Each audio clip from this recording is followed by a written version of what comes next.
Aleluia, irmãos. Glória a Deus. Dá uma salva de palmas para Jesus. Glória a Deus. Pode se assentar. Vou convidar a missionária Regina para chegar. Ela respondeu ao chamado de Deus, está se preparando para ir ao Chile, servir ao Senhor dentro da missão global.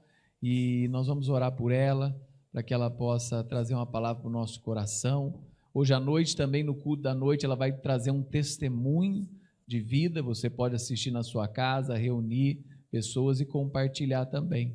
Tá? Todos os nossos cultos, eles sempre ficam ali na nossa página, né, no YouTube, Nazareno Guanabara, Traço Comunidade dos Povos, também na nossa página do Facebook, Igreja Nazareno Jardim Guanabara. Você pode compartilhar e assistir, ter um tempo especial de edificação na palavra de Deus. Vamos orar. Senhor Deus maravilhoso, nós queremos orar aqui pela missionária Regina, pedir que ela seja a boca de Deus neste lugar, nesta manhã, Pai. Que a Tua graça, a Tua presença, o Teu poder possa se manifestar através da vida dela e ela falar ao nosso coração através da Tua palavra, Pai. É no nome santo de Jesus que nós oramos. Pedimos a Tua bênção sobre o ministério dela, sobre a família, Senhor, sobre os propósitos de vida, Pai. Pedimos que o Senhor também ampare ela em todas as suas necessidades, trazendo toda a provisão para cumprir o seu chamado, em nome de Jesus. Amém. Amém.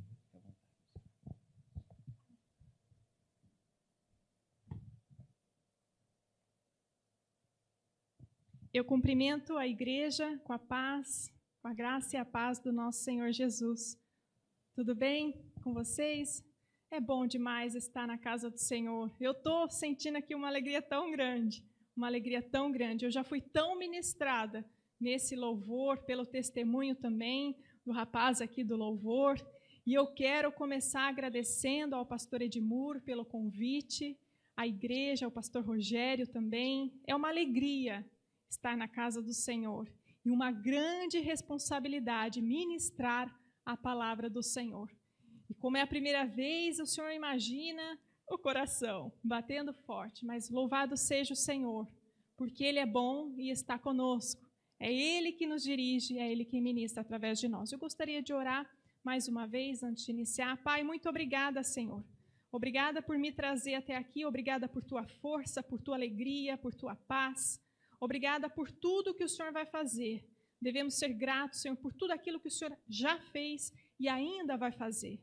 Senhor, ministra, fala com a Tua igreja, com o Teu povo, com pessoas que não Te conhecem, com pessoas que estão assistindo, por meio da Tua palavra, por meio dessa ministração. Eu me entrego, Senhor, que o Senhor fale através de mim, por meio do Teu Santo Espírito.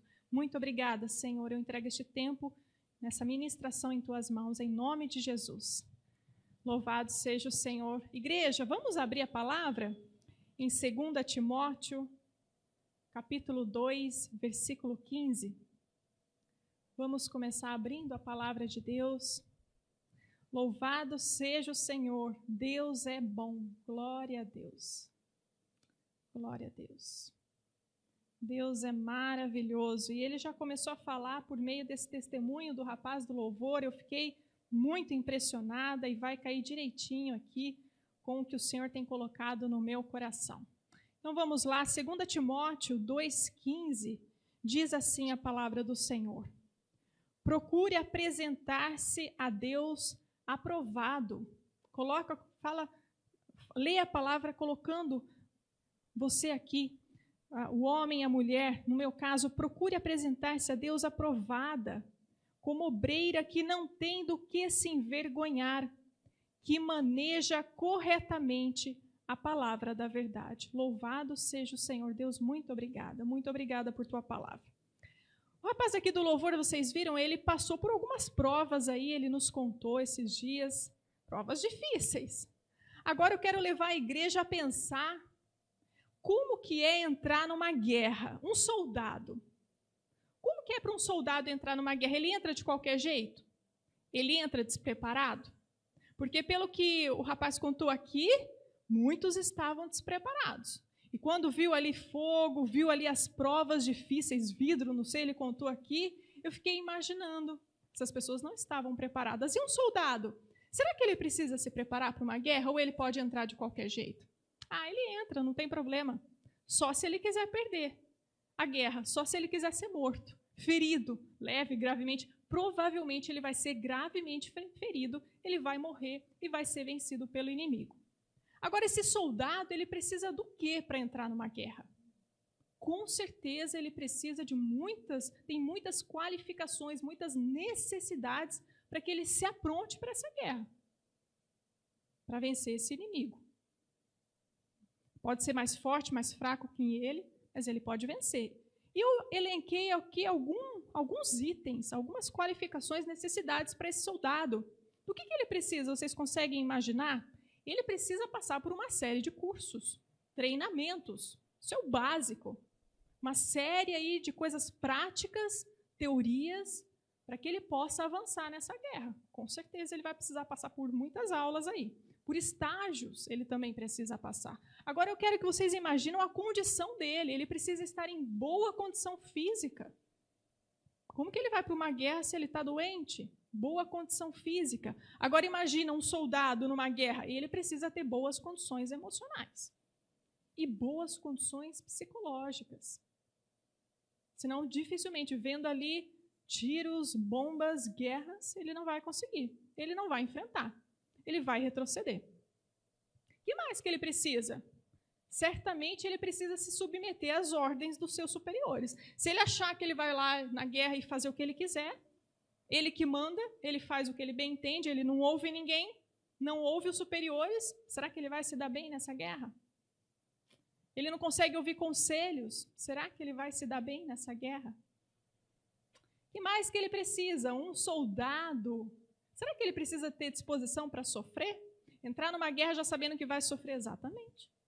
Ele vai sofrer. Um soldado, se entra numa guerra achando que vai ficar tudo bem, ele precisa ter disposição, ele precisa estar disposto ao sofrimento que ele pode passar. Pode ser grande, pode ser pequeno, mas ele vai passar. E o soldado precisa, gente, ter todas essas características e muito mais, só o básico isso aqui, para que ele possa entrar nessa guerra.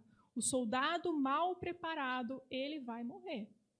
Ele vai ser vencido pelo inimigo. Pode demorar um pouquinho, mas vai acabar acontecendo. As chances dele vencer vão ser pequenas. Agora, vamos partir para um outro exemplo que me veio ao coração, e eu me lembro muito do pastor Edmur, eu vi ele na rede social, correndo ali, e me veio também um atleta. Do que é que um atleta precisa para competir em uma Olimpíada? O que é que ele precisa? Antes até da competição, para ser classificado para essa Olimpíada. E aí, é bastante parecido, vamos ver? Eu elenquei algumas coisas aqui. Certamente ele precisa de um treinamento técnico rigoroso e diário, todos os dias. Não é quando ele quer.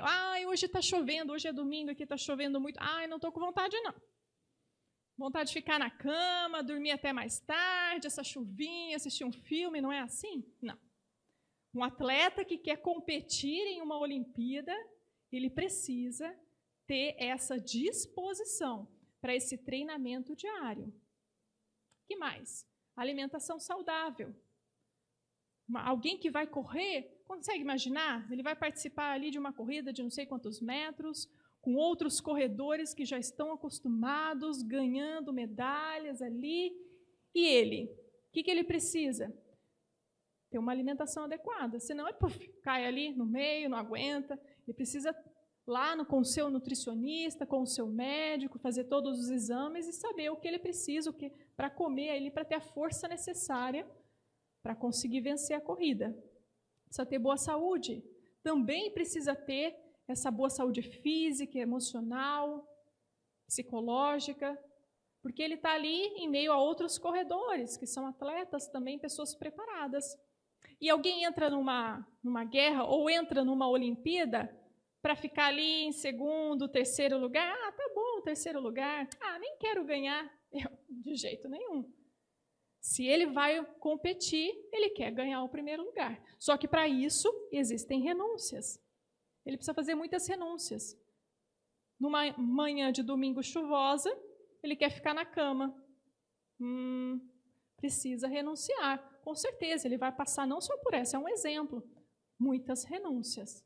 Ele precisa ser muito disciplinado, muito focado naquela Olimpíada. Precisa ter ali foco na Olimpíada, naquilo que ele quer, aonde ele quer chegar. Precisa ter disciplina. E uma coisa que o atleta precisa, e todos nós já ouvimos, mesmo que a gente não esteja aí a par, né, da área de esporte, não assiste jornal esportivo, mas nós ouvimos, isso é comum ouvir, que muitos, infelizmente, praticam aquela chamado doping, uma prática desonesta, chama doping. Praticam, é proibido, né, tomar essas substâncias que são proibidas.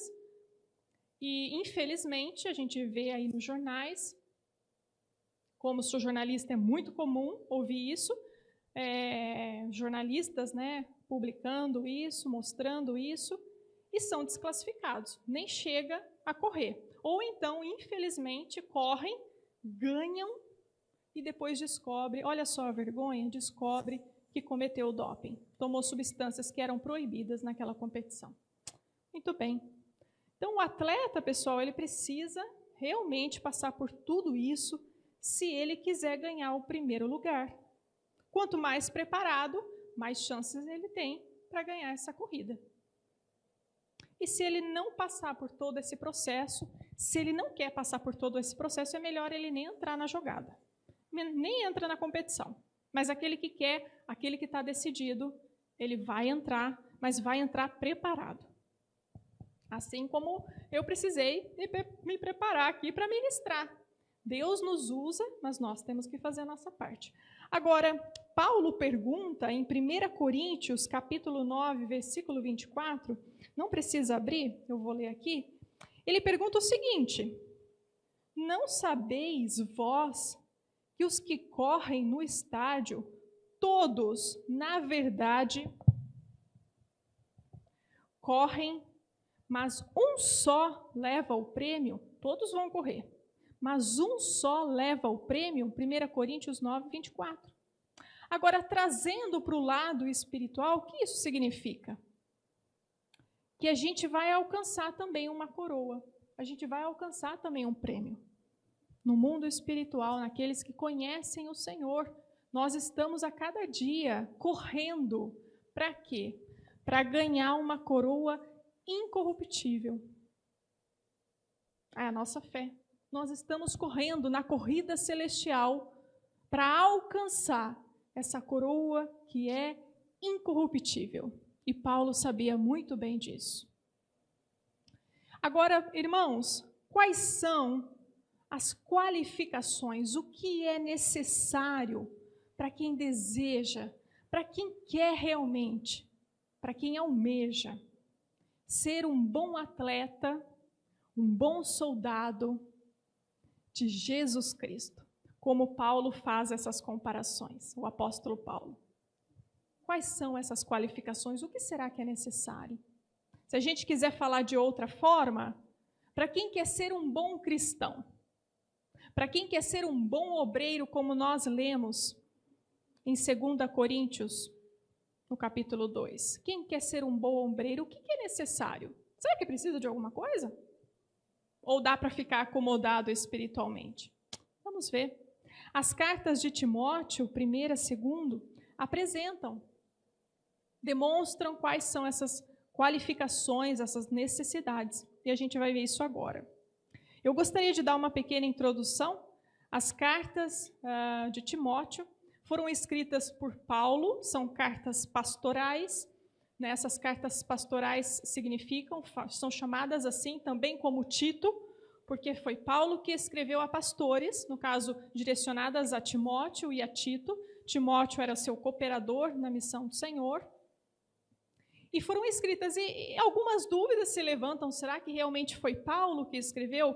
Pode ser um discípulo de Paulo, pode ser, esses são os levantamentos, né? Esses questionamentos, pode ser um secretário, não propriamente o Paulo. Mas, tirando esses questionamentos que nós, principalmente para os estudantes, né? Obviamente, se eu estou me preparando para o campo transcultural, eu estou estudando a palavra de Deus no Centro de Formação Missionária da Nazareno, então nós temos que estudar a palavra de Deus. Então, é bom a gente trazer, já que eu estou aqui, trazer isso aos irmãos. Mas vamos nos ater ao que diz a palavra. A palavra de Deus, a carta que Paulo escreve para seu filho, ele considera Timóteo seu verdadeiro filho na fé. Isso é muito lindo e muito forte. Ele coloca o remetente. Ele inicia com o remetente. E ele diz, Paulo diz para quem é a carta, diz assim, em 1 Timóteo, já no versículo 1, versículos 1 e 2, Paulo, apóstolo de Cristo Jesus, por ordem de Deus, nosso Salvador, e de Cristo Jesus, a nossa esperança, a Timóteo. Pronto. Paulo está aqui, colocando ele, Paulo, escrevendo para Timóteo. Amém? Vamos nos ater à palavra, então, apesar dos questionamentos.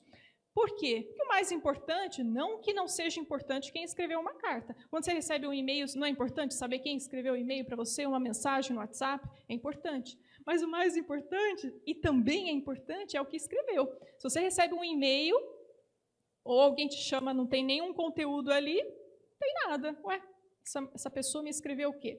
Então, sim, é importante saber que foi Paulo que escreveu, é importante o remetente, mas é importante o conteúdo. É importante o conteúdo. Não importa se sou eu que estou aqui pregando para a igreja, ou se é o pastor Edmuro, o pastor Rogério, o importante é o que Deus vai falar. É o que está escrito na palavra de Deus, é o que está registrado na palavra. Não tanto quem foi. E também é importante saber que toda a palavra de Deus, ela é inspirada por Deus. E nós podemos verificar em 2 Timóteo 3, versículos 16 e 17, diz assim a palavra de Deus: toda a escritura é inspirada por Deus e útil para o ensino, para a repreensão, para a correção e para a instrução na justiça, para que o homem de Deus seja apto e plenamente preparado para toda boa obra. A palavra de Deus, nós precisamos ler e prestar atenção. Então, como eu disse, Paulo, ele considerava Timóteo como seu verdadeiro filho na fé. Paulo trabalhou muito para estabelecer igrejas, tanto na Ásia quanto na Europa, e Paulo sabia que ele ia morrer, ele já estava preparado.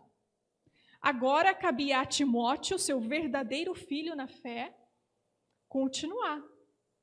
E outros líderes também, como Tito, continuarem. O quê? Proclamando a palavra de Deus e guardando o evangelho. Qualquer um, o verdadeiro evangelho. Nós vamos ver aqui o que estava acontecendo, porque ele escreveu essa carta. Timóteo, ele foi um cooperador, ou um colaborador, podemos dizer assim, se formos pensar em empresas, né, juntamente com Paulo, na sua segunda viagem missionária, na viagem missionária de Paulo, ele estava ali cooperando com Paulo. E Timóteo se mostrou o tempo todo uma pessoa fiel, temente a Deus. Muito bem. Então, a primeira necessidade, irmãos, que um bom cristão, aquele que quer ser um bom cristão, um bom obreiro, um bom atleta, não é? Um bom soldado de Jesus Cristo, precisa aprender e receber instruções. É necessário, para que alguém seja um bom cristão, precisa receber instruções, ele precisa ser instruído. Eu recebi diversas instruções aqui, como que o culto, tanto da noite quanto da manhã, funcionam. Eu preciso ouvir, eu preciso receber instruções, entender como tudo funciona. Os missionários, os pastores, a liderança, principalmente, claro, e todos os cristãos, seja leigo ou não, se trabalha em ministério integral ou não, se você está ali no mercado de trabalho, precisamos receber instruções da palavra de Deus, precisamos receber instruções da liderança, de outros irmãos na fé, nós precisamos ser bem instruídos. Todos nós. E quais eram aí as instruções que Paulo trouxe, né? Escreveu para Timóteo? Em 1 Timóteo, capítulo 1, 3 a 5, Paulo pediu para Timóteo nessa carta que a palavra de Deus, ele não pediu, ele rogou para Timóteo para que ele permanecesse em Éfeso, porque ali ele tinha que ordenar para certas pessoas que parassem de pregar falsas doutrinas, mentiras, heresias, não o evangelho. Ele tinha que ficar ali, rogou para que ficasse em Éfeso, para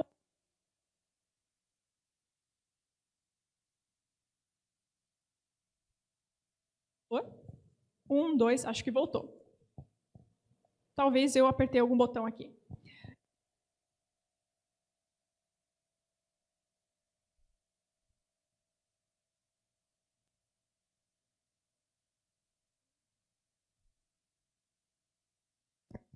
Um, dois, três.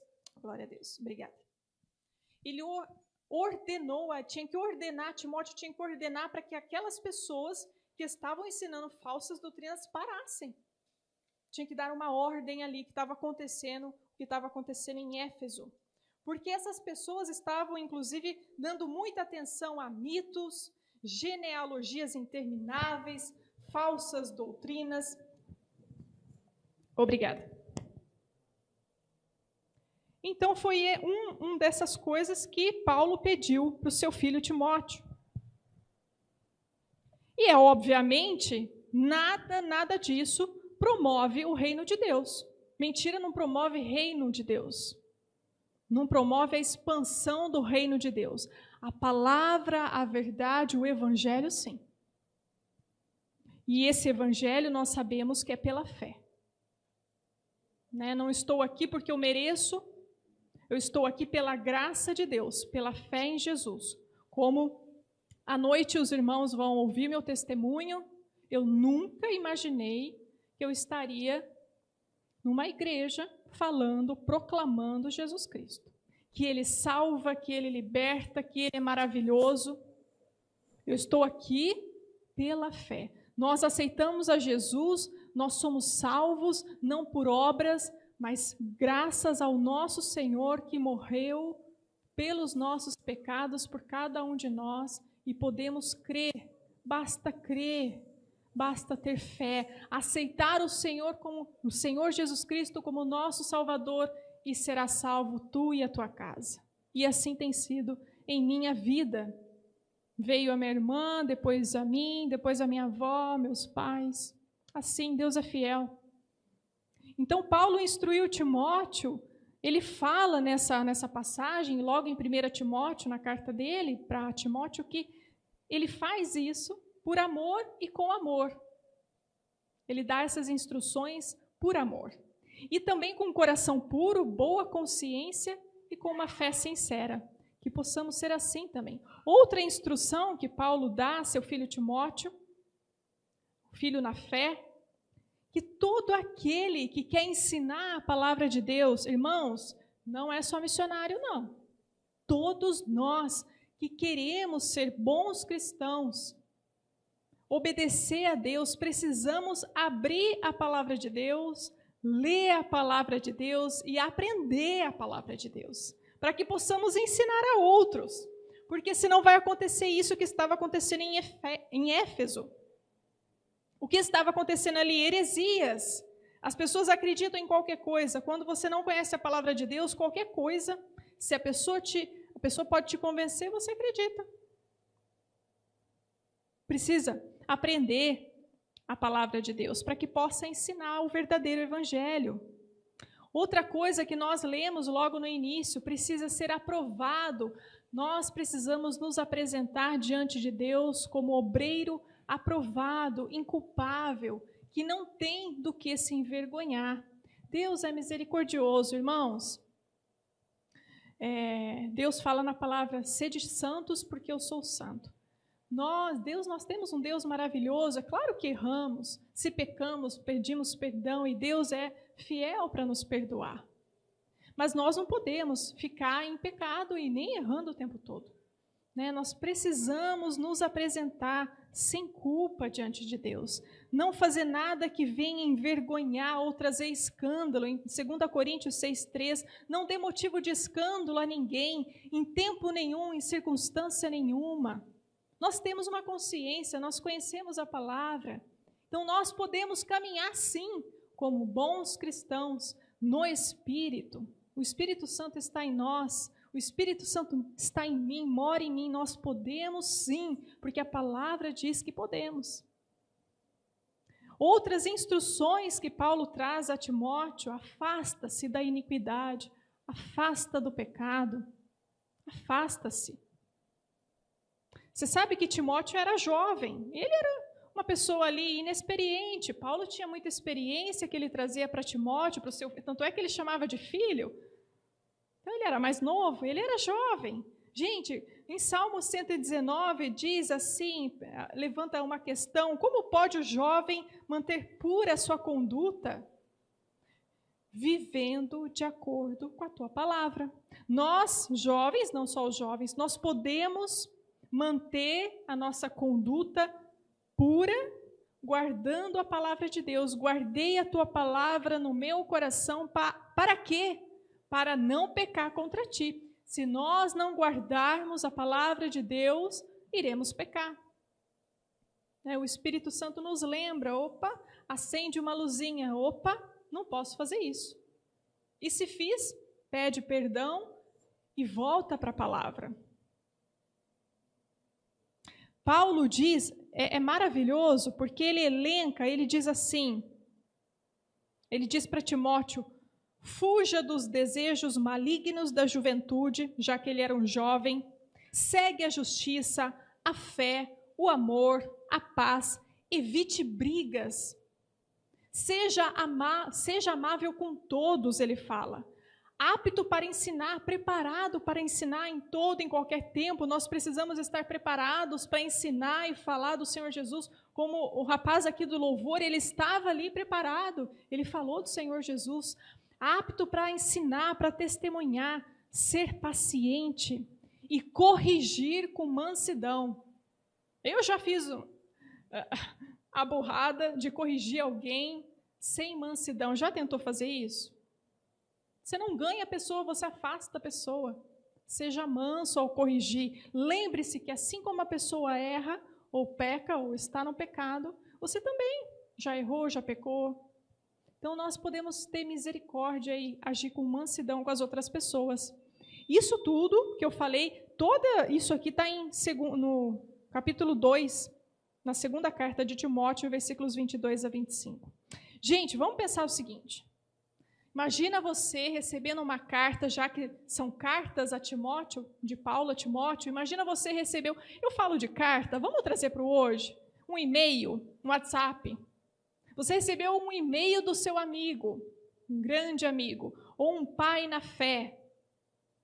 Não é, Rogério? O Rogério recebeu aí um e-mail do pastor, recebe ali um e-mail, ou até mesmo do chefe. O que você faz com esse e-mail? Você só lê a metade. Ou só o início? Ai, não quero ler mais nada. Do chefe, então, você enviou o trabalho para ele, eu testemunhei, na noite vocês vão ver o testemunho, eu testemunhei parte do meu trabalho, o feedback que minha chefe me deu. Quando eu recebo um feedback de um líder, e aí, você no seu trabalho recebeu um e-mail, entregou o seu trabalho, recebeu um feedback enorme. Ali um e-mail gigante com várias instruções. Você vai ler só uma parte? Não, me dão muito trabalho nessa empresa aqui, eu não vou corrigir tudo isso aqui, não. Não vou seguir tudo isso aqui, não. É muita coisa, essa empresa só me dá trabalho. É assim que a gente faz? Não parece uma atitude de um bom cristão, um bom obreiro. Você lê, você dá atenção. Se é de um amigo, se é de um pai, gente, você lê ali, né, com o coração na mão, né, fez uma viagem, vai contar as novidades, você até relê. E tudo isso eu estou falando para incentivar os irmãos, a igreja, a ler as cartas inteiras. Não lê só pedaço, não. Leia inteira para entender o contexto, saber o que estava acontecendo, para pegar a palavra de Deus. E não são só as cartas. Paulo escreveu muitas cartas para as igrejas. Paulo escreveu Romanos. Quantas cartas Paulo escreveu?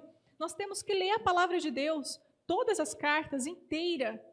E não só as cartas, a palavra de Deus inteira, do Antigo ao Novo Testamento. Precisamos. Eu estou no Centro de Formação Missionária da Nazareno, no ano passado. Eles fizeram, em 2021, um desafio para os missionários, né, que estão se preparando para o campo transcultural, para que lessem a Bíblia. E eu aceitei o desafio, num período menor que um ano. Eu aceitei o desafio. É fácil? Nem sempre. Você tem as tarefas, você já acorda pensando no que tem que fazer, né? O dia, às vezes, não é como você imagina, mas eu aceitei o desafio e foi tão maravilhoso. E nós não podemos parar. E não é só para missionário, não. É para todo mundo, para todo cristão. Então, esse é um incentivo que eu deixo para a igreja. Agora, outra coisa, outra necessidade de um bom cristão, para ser um bom cristão, é que esse cristão, ele precisa aceitar correção. Não é só receber informação, conhecimento, instruções. Ele também precisa aceitar correção, ele precisa aceitar ser corrigido. E para isso, ele precisa ser humilde. Você aceita a correção se não for humilde? Você pode até ouvir, mas ali no seu coração, no seu pensamento, os pensamentos não estavam sendo bons, não é? Se você não tiver um coração humilde, postura humilde, ser uma pessoa humilde, você não vai aceitar a correção. Alguém vai te corrigir, você vai ficar até bravo. Não é assim? Você acha que você tem razão, você sempre sabe de tudo. Essa postura não é a postura de um bom cristão. Não é. Da mesma maneira que eu trouxe de um bom atleta que acha que vai ganhar, se ele não seguir ali tudo o que ele precisa, ele vai perder a corrida, o soldado vai morrer na guerra. O cristão precisa ter essa atitude de humildade, ele não sabe tudo. Timóteo estava sendo instruído por Paulo. Tem que ouvir, parar para ouvir. Não é ouvir e sair por aqui. É ouvir, passar por aqui e praticar. Tem coisa que precisa ser mudada. Nós precisamos ser fiéis a Deus. E tem coisa que precisa ser mudada. Não podemos agir de maneira arrogante se a gente quiser ser um bom cristão.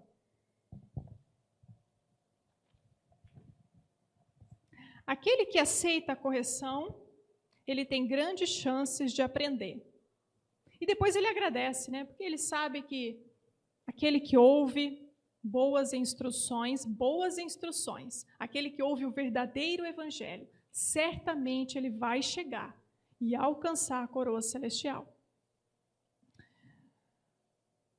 Paulo diz em Efésios 4, de 1 a 3, como prisioneiro no Senhor, rogo-lhes que vivam de maneira digna da vocação que receberam.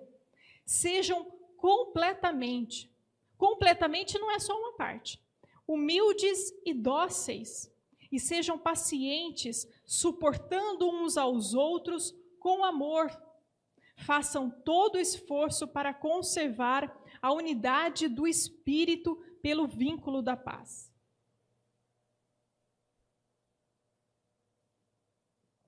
Glória a Deus. Pelo vínculo da paz. Nós precisamos nos esforçar em unidade entre os irmãos. Se as pessoas que não conhecem o verdadeiro Deus, o nosso Senhor, o poder que Ele tem, o verdadeiro Deus, as pessoas que não conhecem esse Deus, mas nós conhecemos, se eles de fora veem que entre nós, irmãos, não há paz, que testemunho nós vamos dar? Irmãos, além disso, quem quer ser um bom cristão precisa suportar sofrimento. Eu falei do soldado. Virão tempos difíceis no Brasil em 10, 20 anos, pode ter certeza. Mas nós precisamos nos manter firmes com o Senhor. Paulo sofreu muito e nós sabemos disso. Quem lembra? Ele foi açoitado, apedrejado, sofreu naufrágio, enfrentou perigos, ficou sem dormir muitas vezes, passou fome, sede, frio, nudez, fez jejum muitas vezes. Jejum é bom? Não sei se os irmãos fizeram um jejum no começo do ano, muitas nazarenas fizeram. Eu vou começar jejum, ficar sem comer. Oh, glória, você faz festa? Não, jejum é difícil, mas nós cremos. Mas nós cremos que por meio do jejum Deus faz grandes coisas. José, lembra de José? Ele foi vendido pelos próprios irmãos como escravo. ele ficou preso, ele foi esquecido numa prisão por 2 anos, porque ele foi culpado falsamente de ter abusado da esposa de Potifar. Timóteo também foi preso. E aí Paulo fala para que sejamos, para suportar com ele, Paulo fala a Timóteo, os sofrimentos, como bom soldado de Jesus Cristo. Só para eu ficar aqui por dentro do horário, quanto tempo eu tenho ainda, irmãos? Ok. Nós precisamos sofrer, nós precisamos entender que vamos sofrer. Mas precisamos continuar caminhando, apesar de todo o sofrimento que Paulo, o próprio Senhor Jesus, quantos sofrimentos precisamos continuar e principalmente perseverar. Irmãos, mesmo em meio aos sofrimentos, persevere. Sofrimento é certo na vida cristã. Perseverança é o que nós precisamos ter. Não é desistir, não é parar no meio do caminho por causa da pandemia, porque o outro falou, porque parece que tudo está caindo na sua cabeça, desemprego, dificuldades. Nós precisamos fazer a vontade de Deus, mesmo em meio ao sofrimento. E para encerrar, meus irmãos, sabendo que vamos sofrer, nós temos que falar, apesar da dor, apesar da tristeza, apesar, irmãos, quantos sofrimentos nós estamos passando, não é só na Bíblia, não. Nos exemplos dos nossos irmãos, os apóstolos. Timóteo, ele sofria com enfermidades, com estômago. Paulo era preocupado com o seu filho, que sofria, mas ele foi fiel até o fim. Não foi à toa que Paulo escolheu Timóteo para caminhar junto. Sofra, e não é sofrer como soldado de Cristo, é como bom soldado, não é simplesmente servir, é bom soldado, bom atleta, bom obreiro, bom cristão. Rapidamente um testemunho, à noite vocês vão ver o meu testemunho, eu trabalhava numa empresa como jornalista, e no começo do trabalho eu vou ser muito insegura. E eu falei para o Senhor, clamando o Senhor, me deram um trabalho para fazer, eu me senti muito insegura, meu Deus, eu não vou conseguir, comecei a clamar a Deus, me ajuda, me ajuda, me ajuda. Até que chegou num ponto, eu falei, meu Deus, me tira daqui, numa empresa que eu amava trabalhar. Hoje, Deus me chamou para sair, para abrir mão, eu renunciei o meu trabalho para ir para o campo europeu, porque é onde Deus quer me levar, como missionária, por meio de talentos e dons, mas eu precisei renunciar. Mas lá no início, o trabalho que Deus me deu, que eu amava, eu falei, Deus, me tira esse trabalho porque eu não vou conseguir. Olha só. E nesse clamor na mente, com o Senhor ali, trabalhando, as pessoas esperando que eu trabalhasse ali, em meio àquele trabalho, Deus me falou claramente, persevere. Irmãos, não precisou falar outra vez. Eu nunca mais pedi para sair do serviço. E toda vez que chegavam os trabalhos, os desafios, eu entregava para Deus e falava, Deus, é contigo. Deus me deu talento, Deus me deu capacidade, faço o que eu gosto, mas sem mim nada podeis fazer. E eu fui crescendo em confiança com o Senhor, assim que nós devemos ser. Então, para encerrar, meus irmãos, nós precisamos perseverar. Perseverar, apesar da dor, apesar das decepções, apesar da tristeza, apesar das dificuldades, eu não tenho dúvida. É difícil para minha família entender que eu precisei abrir mão de muitas coisas para ir ao campo. Não pensa que é fácil. Não é fácil. Nem para mim, nem para eles. Mas nós precisamos perseverar em fazer a vontade de Deus. E é uma alegria tão grande ver as pessoas conhecendo aquele Deus que nos salvou, que nos libertou. Nosso Deus é um Deus vivo, irmãos. Deus está vivo. Deus é maravilhoso. Então, você que quer ser um bom cristão, você que quer receber a coroa, nós estamos numa corrida para receber a coroa celestial, ela é incorruptível. Nós estamos aqui não é de passagem. Nós precisamos entender que além de cuidar da família, além de trabalhar, nós precisamos viver com propósito. Nós precisamos viver com um propósito, servindo ao Senhor. Irmãos, vocês estão aqui, já conhecem a Deus, mas tem pessoas que não conhecem, que vivem na escuridão. Não é só escuridão espiritual, é emocional, mas nós temos a quem recorrer e sabemos que chegaremos lá, viveremos com Deus eternamente. Você conhece, sabe o que é eterno? É para sempre. E tem gente que não vai. E o que nós estamos fazendo para que as pessoas cheguem ao conhecimento da palavra, da verdade? Então, que possamos caminhar em propósito, servindo fielmente ao Senhor.